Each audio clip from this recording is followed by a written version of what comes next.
Endurance races are a microcosm of life. You're high, you're low, you're in the race, you're out of the race, crushing it, getting crushed, and managing fear and doubt. It's all there. And that is a quote by Travis Macy. And I share that quote because as you're listening to this and as this podcast drops, I am sitting 3 days out from my first ever 100-mile ultra marathon, which is crazy for me to even say those words out loud. A year ago, never would have thought you would put my name and even marathon, let alone ultra marathon, in the same sentence. That is wild to me.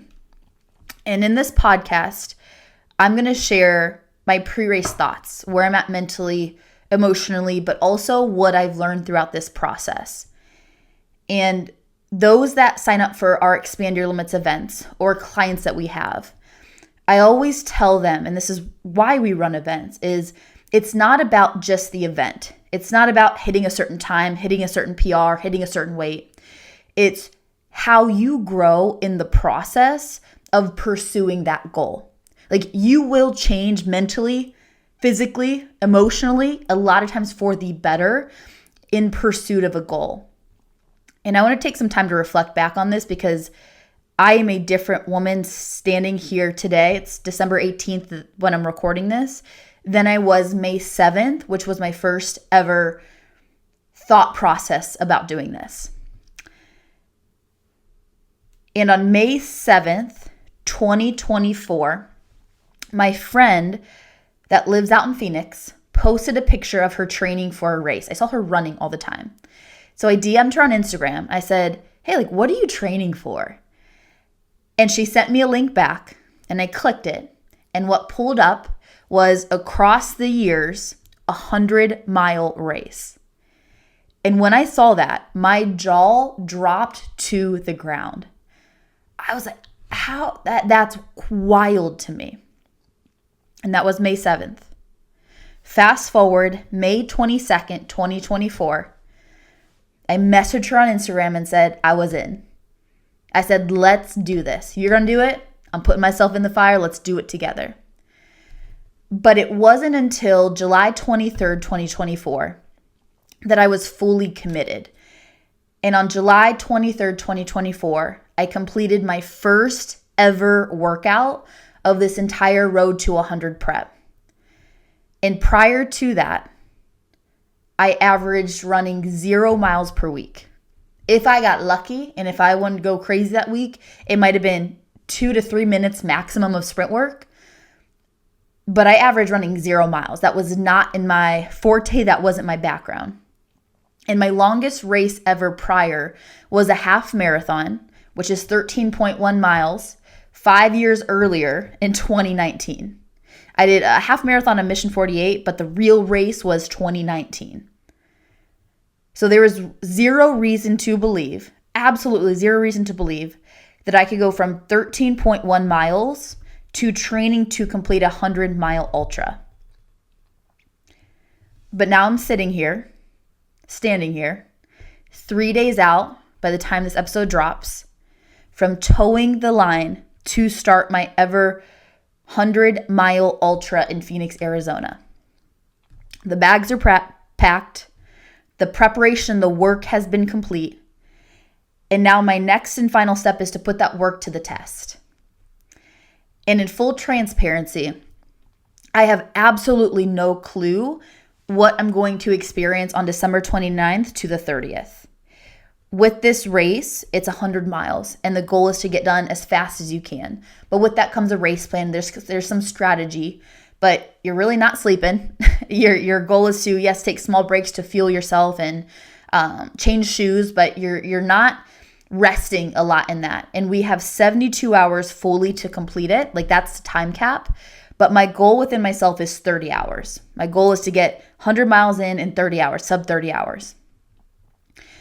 And I know from December 29th to the 30th, which is a Sunday to a Monday, there's going to be a lot of highs, but there's also going to be a lot of lows.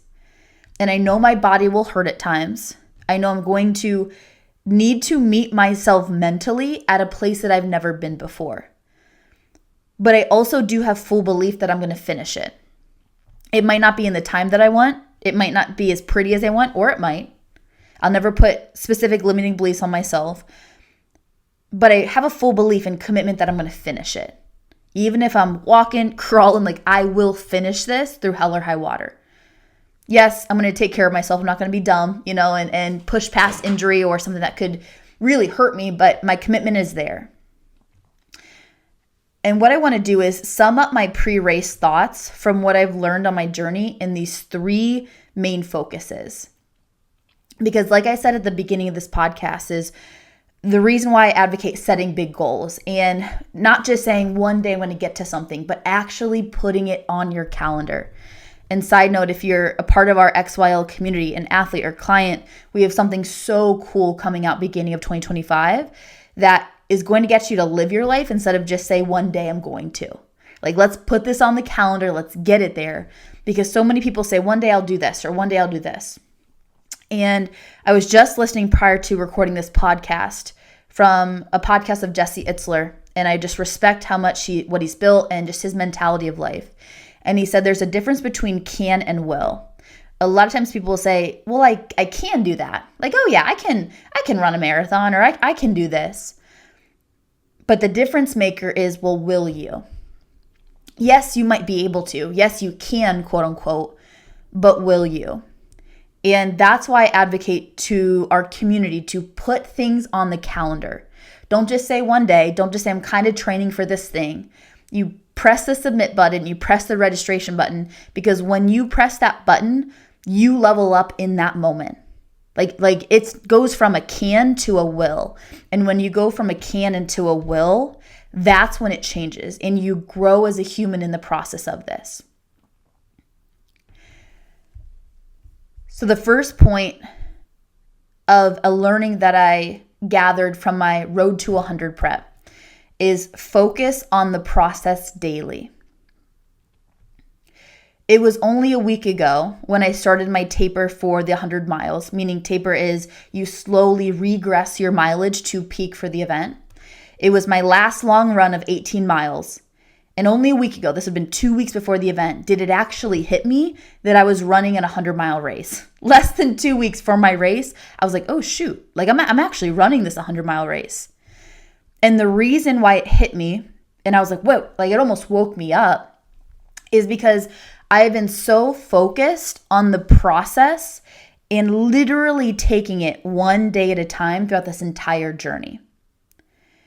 What I mean by that, taking it one day at a time, it literally was one day at a time, one workout at a time, and even in some workouts, 1 mile at a time.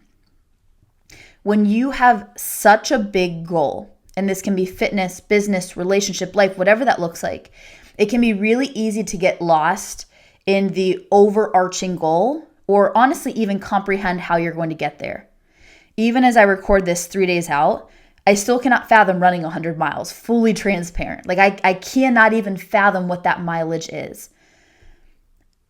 But I couldn't continually get lost in this big goal that I had, in this, oh my gosh, I'm running 100. A lot of people ask me like, well, how are you going to run 100? I'm like, I have no idea. But I know that I have to get the workout done today. That was my focus today. And when I thought about winning and just doing that workout today, it allowed me to really hone in on the process. Very rarely did I look at a lot of workouts ahead. Very rarely did I even think or entertain my brain about the upcoming long runs on the weekend. Because the process felt so intimidating to me at times, I had to mentally break it down to say, okay, Kelsey, like go win today. Like get that workout done today. And then you can wake up tomorrow and then you can focus on tomorrow. And that a lot of times goes with the mentality of just being present in that moment. And that's why also I love these different events and challenges to do, is because you have no other choice but to focus in on the present. You have no other choice but to be in that day. Because it's such a big overarching goal, you need to break it down to make it manageable today. And so that was incredibly helpful to me to not get distracted. And when you focus on the process compounds. All of a sudden, when I started my race prep, which it wasn't even race prep initially, it was the intro to running program. The coach that I have, James Lawrence, he said, all right, Kels, we're going to start you an intro to running program in August or sort of end of July. So I started an intro to running program for the first 6 weeks, and then I started my 100-mile race prep. And so when I started my intro to running program, 3 miles felt like forever to me. Like it was almost unfathomable to run 3 miles. It felt hard. My legs hurt. I was sore the next day. But then quickly 3 miles became 8 miles. Then 8 miles became 15 miles. And then 15 miles became 25 miles. And then all of a sudden I was running 25 miles back to back. And I thought back 3, 4, 5 months prior when 3 miles felt so hard and so long. And that's why I talk a lot about with the process compounding is when you focus in on the process, you focus on winning today, you focus on doing the thing that you need to do today, that process will compound. And that process will get you to the outcome that you're looking for versus being really outcome focused. And when you delineate down to winning today and focusing on the task today, that's when the process and progress will compound. So that was one of my biggest first takeaways is focus on the process daily. My second big takeaway was don't overthink it, just do it. 3 weeks ago, I had my peak week, which is the highest mileage of this entire prep. And in my peak week, I had 2 25-mile runs back to back, Saturday and Sunday. And many people came up to me after and said, like, Kelsey, how did you do it? Or like, how did you do that mileage? And I paused for a moment and I thought, I just did it. Like I just did it. Instead of overthinking it and emotionally riding that roller coaster of how bad it was going to feel or how bad my body will hurt or all the what ifs or possibilities, I literally just had to do it. Like that was my mentality going into those long run weekends. Was don't think about how you're going to feel mile 15. Don't think about how you're going to feel mile 20. Like literally just do it. Like you just got to do it. And I think Nike was onto something there. And this doesn't mean that the miles didn't hurt at times. Or this also doesn't mean that that little voice in the back of my brain wasn't trying to talk me out of it and say, oh, just go later. Or during the run, like, oh my gosh, like just, you can quit. Like you're good. Go ahead. Like that voice was still there. My feet hurt. My brain wanted me to quit. But what holds a lot of people back, myself included, is their expectation or anticipation of what's going to happen, which makes it 10 times worse. And so I gathered from that of stop riding the emotional roller coaster and just get the work done. Stop riding the anticipation or the expectation and just get the work done. It makes it so much easier. I didn't enjoy being at the gym for 6+ hours on a treadmill, but you do what's required of you for the goal that you have. And as long as the goal aligns with where you want to lead in the future, you will do what's required of you there. And for me to do it, I also had to chunk it down and honestly surrender to the process. It was interesting in my 25 miles or like really long mileage runs, I had to surrender to the fact that I would be on this treadmill staring at the same spot on the wall for 5 hours. Yes, it's incredibly boring. Yes, you're like, oh my gosh, this is mind-numbing. But I had to chunk it down to say, okay, Kels, your focus is just running this 1 hour. You're not worrying about the 5 hours. You're just focused on this 1 hour. And when I saw my brain surrender to, you're going to be here, like you're going to endure this. So quit making it so much harder on yourself to think, oh, how hard is this going to be? Or, oh, it's going to be so painful. Or, oh, you can just quit. Like, just surrender. You're going to do it. Like, you're going to be here anyway. So why not allow yourself to just complete it and finish it versus try to make it go faster? And I thought this was really interesting because when I was like 25 miles left to go, 20 miles left to go, it was a lot easier for me to be 20 miles left to go than it was to be 5 miles left to go. which is so weird. And I'm very aware of this. When on my watch, I saw 20 miles left. I was like, you know what? I'm going to be here for a couple hours. So I can't rush it. I can't make it go faster. I guess I can run faster, but you can only run faster for so much time. So I can't make this go faster. So Kels, just surrender to being here and surrender to what you're doing. Like just let it be. Just let it be. Versus in your brain trying to rush the process and making it so much worse and harder than it actually is. And that's why the contrast when I had 5 miles left and I would constantly look down at my watch. Okay, 4.8 miles. Okay, 4.5 miles. Okay, 4 miles. Wait, I just ran 2 minutes. How much more time do I have left?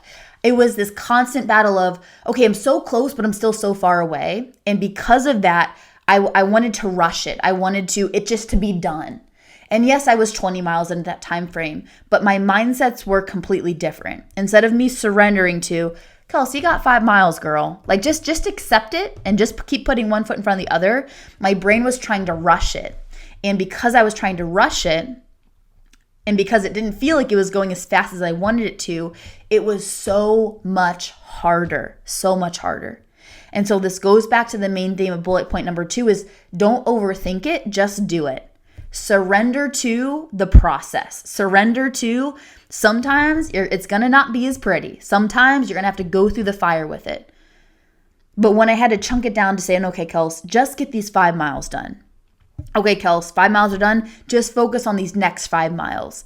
It seemed manageable and I was able to get some wins underneath my belt in a big goal that I had in running those 25. And so in this 100-mile race coming up, I know my brain's going to want to, but I cannot overthink it.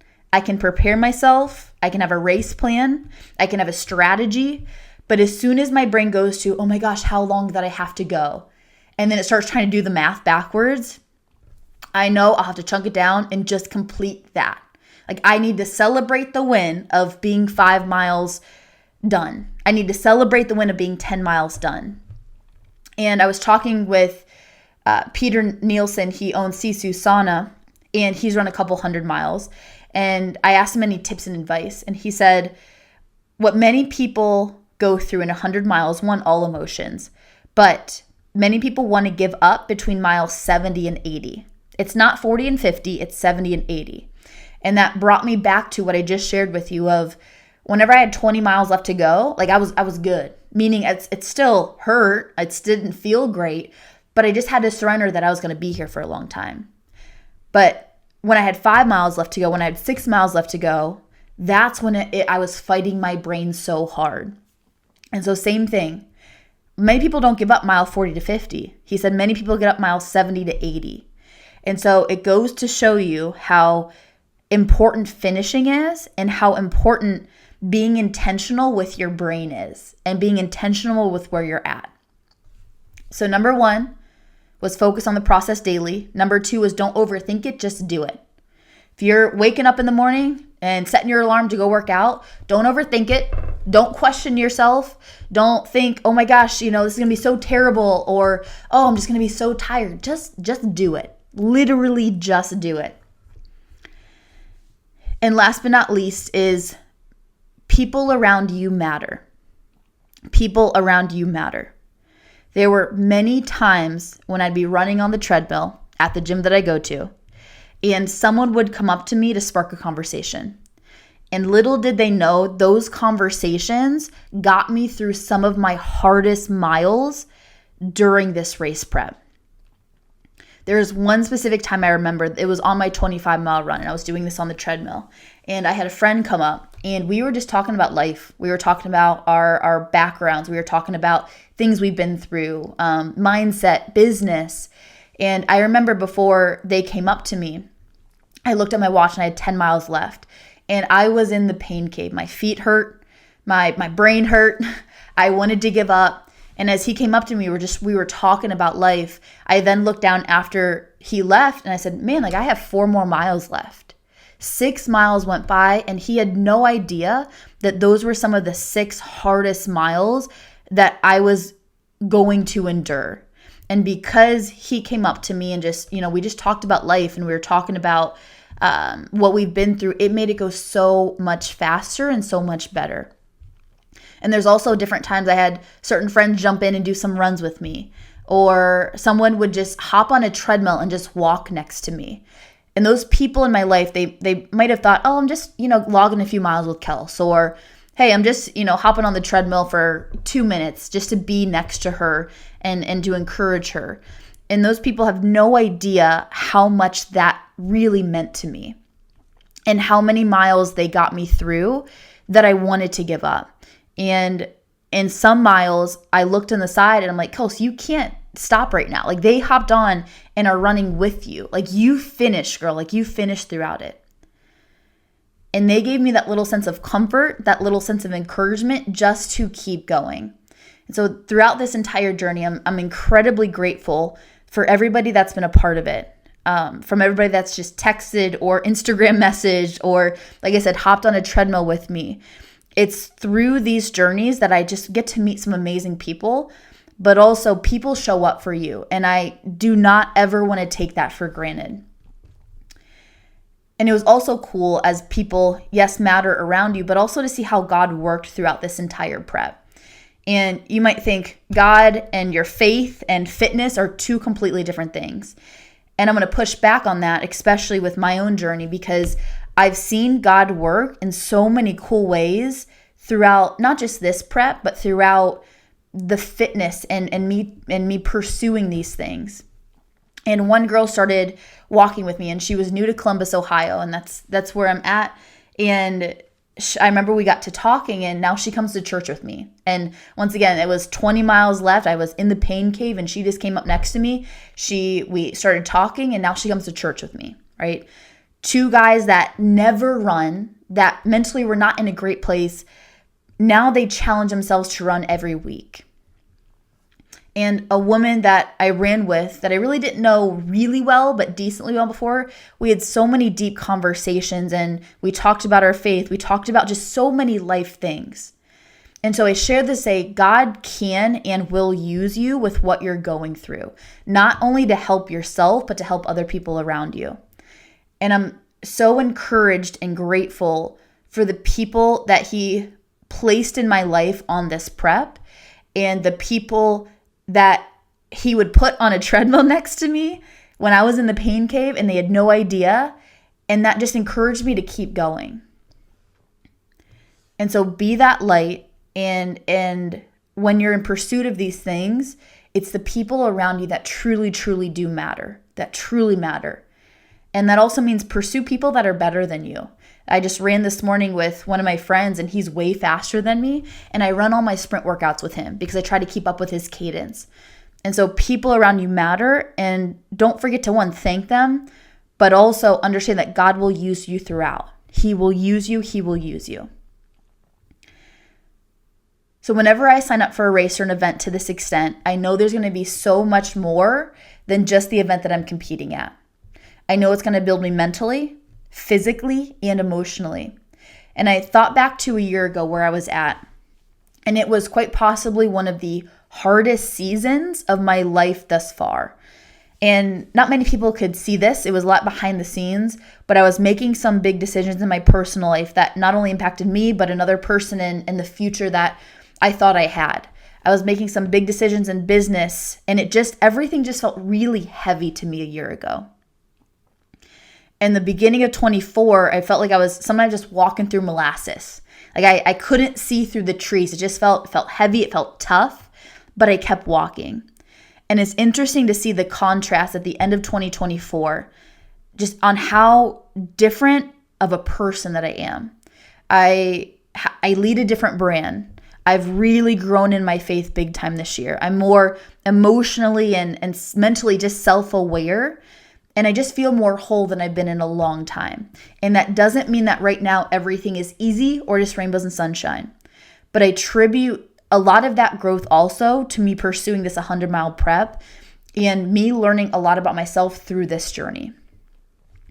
And so this is my encouragement to you to put something wild on your calendar in 2025. It will challenge you to grow in ways you never thought was possible. It will open you up to people that you might have never met if you wouldn't be in pursuit of this thing. And complete side note, this is not a shameless plug, but a shameless plug. All of our XYL Expand Your Limits events will launch on January 9th. And so keep your eye out, be on our social, because those will launch and we have some epic ones coming in 2025. But as I wrap up, there is still a job to do. On December 29th at 9 a.m., I will be starting my 100-mile race. I have a total of 72 hours to complete it, but my goal is under 30 hours. My team will be documenting on social media at Kelsey Lensman, so make sure you follow throughout there. And no matter the journey up until this point, yes, I'm proud of it. Yes, I'm proud of myself. Yes, there were highs. Yes, there were lows. Yes, there were tough moments. Yes, there were amazing moments.